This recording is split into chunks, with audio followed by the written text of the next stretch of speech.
It's the largest college admissions scam the country has seen, maybe ever. And while we're all still debating how and why, scores of parents, including two celebrities, engaged in fraud, bribery, and the photoshopping of their kids' heads to get them into an elite school, we're forced to confront the latest phenomenon in parenting that's sweeping the nation. Say goodbye to the helicopter and hello to the snowplow. You heard me. Unknowingly, the police describe them well.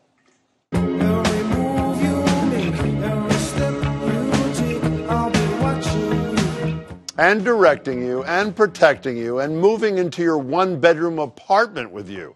The snowplow parents aren't just watching every move, they go the extra mile to remove any obstacle in their kid's path. And we're not just talking toddlers who may need a helping hand.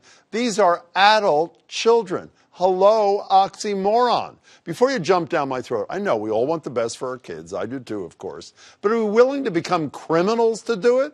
As we saw with the admissions scam, apparently so. And in a great New York Times story titled How Parents Are Robbing Their Children of Adulthood, the paper recounted a few other harsh stories that at this point might as well be criminal. Like the one mother who called her daughter's director of resident life at Sarah Lawrence College and, quote, once called her to ask if she could list the items in the school's salad bar so she could choose what her daughter should eat for lunch. Choose what her daughter eats for lunch? Another kid didn't like to eat food with sauce for some reason, something her parents helped her avoid her entire life, according to the New York Times. And when she got to college, she, quote, didn't know how to cope with the cafeteria options covered in sauce. Who would?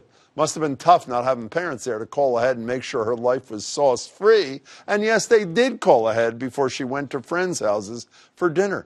How do they expect these kids to ever be able to live in the world on their own? And I'm not done.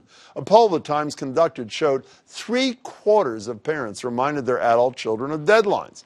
And nearly the same share made appointments for their, say it with me, adult children.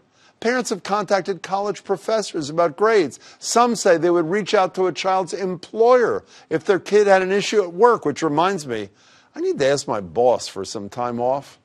But what if he says no?